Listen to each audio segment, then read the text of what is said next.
A Pan-Africanist says GERD sparks East African unity.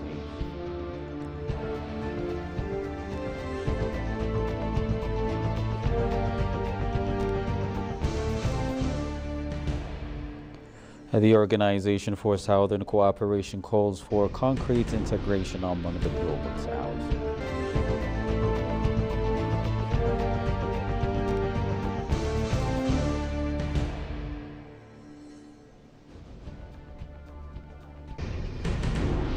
Hello and welcome to EBC World Damascus and whatnot for the hour's latest.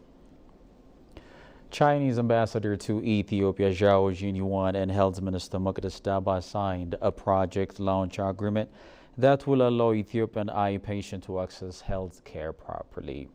The Bright Journey project is claimed to be vital to further enable many Ethiopians with eye illnesses to access medical care. The Ministry of Health disclosed that 500 eye patients will receive eye surgery in the first round of the Bright Journey project, adding that a training in the basis of ophthalmology will also be offered to professionals. Ambassador Jinyuan stipulated that the project would go forward and broaden its scope, mentioning that its country will supply Ethiopia with 21,000 doses of the cholera vaccine in the initial round, which will primarily shield Ethiopian children from picking up the disease. According to the ambassador Jinyuan, the Chinese government is planning to open 3 more medical facilities in Ethiopia shortly, and these initiatives will be crucial to strengthening the two countries' all-weather alliances. Minister Daba expressed gratitude to the Chinese government for its firm commitment to modernization and supporting her ministry.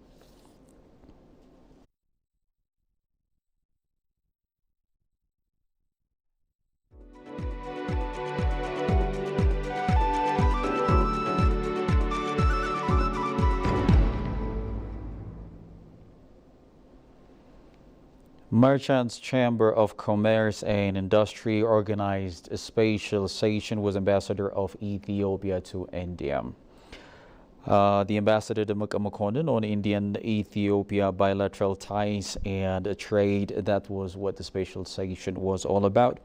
Rashbak Kotari, immediate past president of the organization, in his address highlighted that India is the second largest trading partner of Ethiopia, accounting for 10% of Ethiopia's global trade. Bilateral trade stood at $642.59 million in 2022/23. He inquired about the possibilities of cooperation between the two countries in ICT, digital payments, renewable energy, infrastructure, and tourism, among others. He pointed out that India and Ethiopia are planning to collaborate on unified payment interface with Eat-Switch of Ethiopia. Ambassador Damuka on his part mentioned that Ethiopia is the third largest country in sub-Saharan economy, having GDP growth rate at 7% in 2023. He noted there is huge opportunity to expand and enhance the trade potential between the two countries, adding that there is surplus production of hydropower in Ethiopia and the country exports surplus power to its neighboring countries. In the context of information technology, the ambassador mentioned that Ethiopia has huge digital transformation plan in the future, inviting Indian investors to engage in the ICT sector of the country.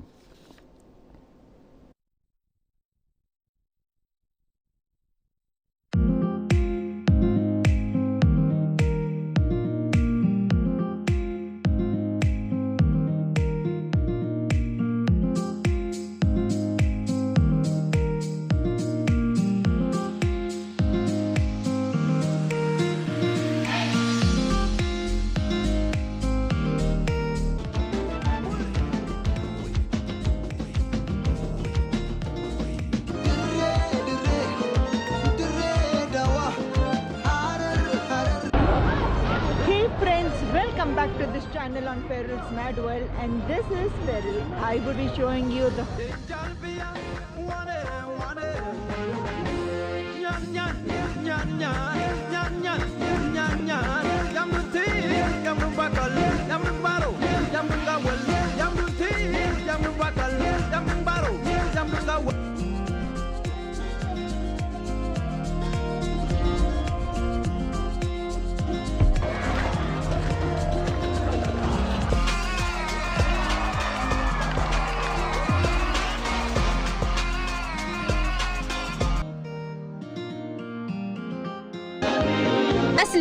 Asas.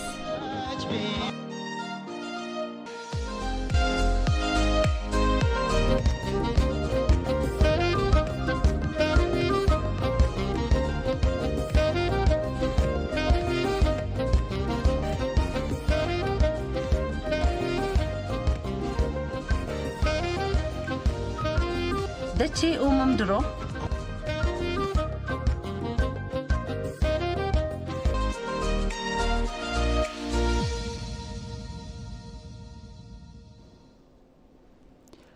The Republic of Congo has consolidated its full membership status of the Organization of Southern Cooperation with the depositing of the Instrument of Acceptance by Daniel Owasa, Ambassador of the Republic of Congo to Ethiopia and permanent representative to the African Union. The ambassador of the Republic of Congo expressed his satisfaction to have deposited the Instrument of Acceptance that will enable full membership of his country to the Organization of South Cooperation. The Instrument of Acceptance was received by Secretary General Mansour bin Masalam at the handover ceremony held at the OSC headquarters in Addis Ababa. The Secretary General stated that this was a historic day for the organization as a secretariat, as a collective of sovereign states of the South, and a historic day for the Republic of Congo. It was a historic day because the Republic of the Congo, a founding state of the organization, a state that had the visionary quality of being present at our founding summit on the 29th of January 2020, of creating the Organization of Southern Cooperation, completed today through the deposit of its instruments of acceptance that was delivered by the ambassador of the Republic of Congo here in Addis Ababa, of depositing their instrument of acceptance of our constitutive charter. And with this, the Republic of the Congo takes its legitimate and rightful place amongst our full member states, which means that today, the organization in the Republic of the Congo and the collective of sovereign states that is the OSCE is in a better place to engage more proactively, tangibly, concretely with the Republic of the Congo in delivering on our shared vision of a third way of development. Meanwhile, the Organization of Southern Cooperation called for tangible and practical integration among the global South for the true South-South cooperation. Speaking to EBC World, the General Secretary of the OSCE, Mansour bin Masalam, said regional integration for South-South cooperation is capable of answering people's aspirations for authentic development. The General Secretary also expressed his organization's commitment to work in a win-win scenario to contextualize the current global order. Johannes Fantown has the following report. South-South cooperation is a collaboration for the exchange of resources, knowledge, technology and expertise among countries in the global South. This form of cooperation aims to promote mutual development, capacity building and collective self-reliance among nations in the Southern Hemisphere. The Organization of Southern Cooperation is an inter-regional entity working for the betterment of the global South. Speaking for EBC, the General Secretary of the Cooperation, Mansour bin Masalam, expressed the essentiality of regional and continental integration for the realization of developed global South. As an organization that is principally focused on South-South cooperation, that is cooperation amongst countries of Latin America and the Caribbean, Africa, the Arab world and Asia Pacific, we also recognize that first and foremost, there is no South-South cooperation truly capable of answering our people's aspiration for authentic development without, in parallel, a reinforcement an acceleration of regional and continental integrations. The General Secretary, who said continental and regional integration cannot be achieved without tangible projects, expressed 6 strategic sectors that his organization identified to overcome the structural deficiencies in the member states. Ultimately, there's 2 things. The first is we do not believe at the OSCE that there is such a thing as integration without something tangible. You look at the European Union, for instance. in my view, the European Union is a very successful example of integration.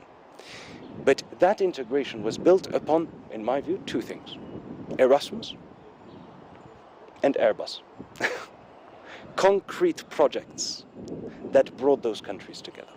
And therefore, when we speak of integration amongst our countries of the South, as well as regional integration, we fundamentally believe that beyond agreements and resolutions, we need concrete, tangible projects.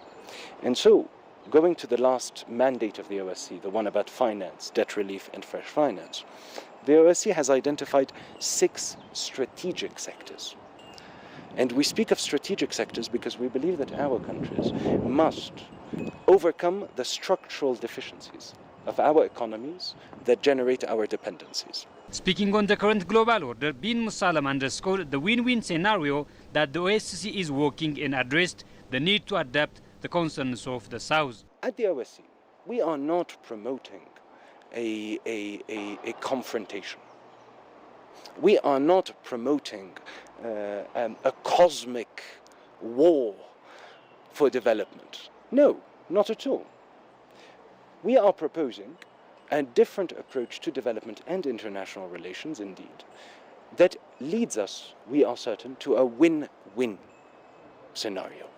We are not saying we want the international financial architecture to disappear and creditors to no longer exist. No, we are saying we want an international financial architecture that, yes, protects the interests of creditors, as it does today, but also takes into account the legitimate concerns of our countries.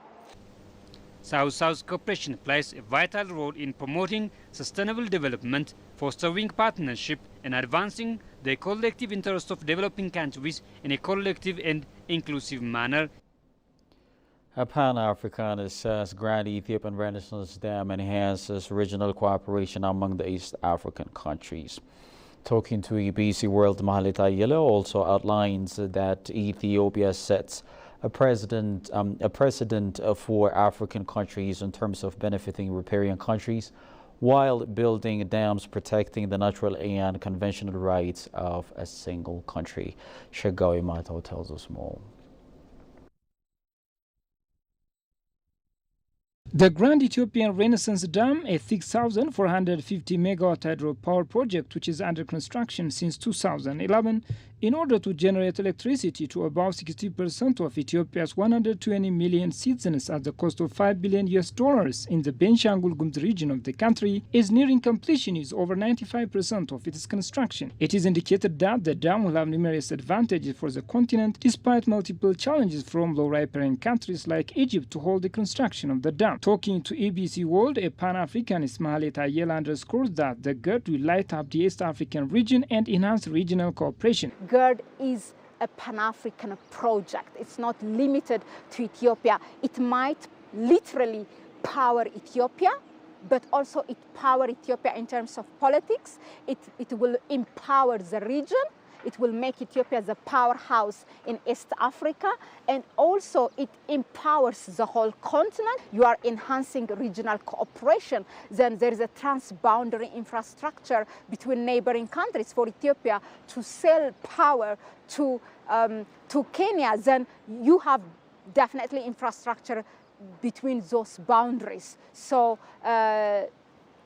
with that, then you are also benefiting the continent. The Pan-Africanist also indicated that Ethiopia set new precedent for African countries to follow suit when constructing dams like GERD for mutual benefit of riparian countries. It's something that benefits the riparian states, all of them who shares the Nile water.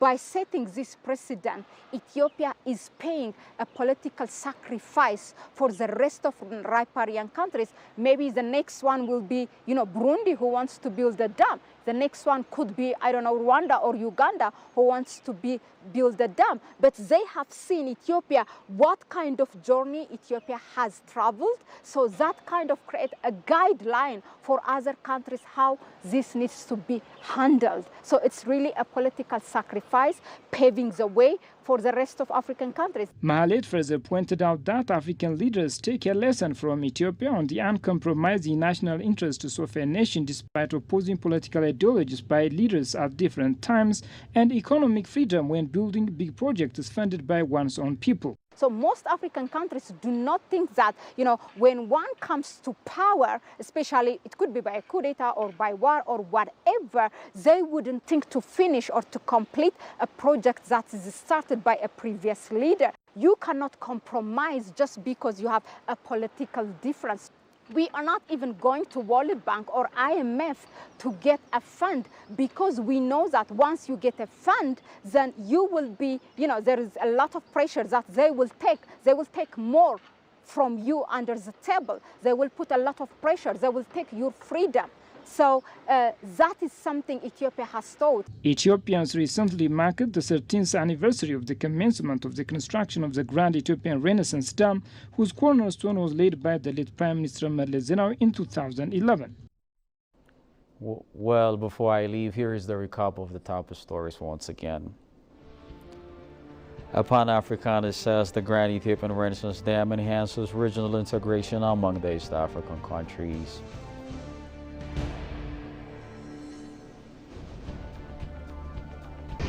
The Organization of Southern Cooperation calls for tangible and practical integration among the Global South.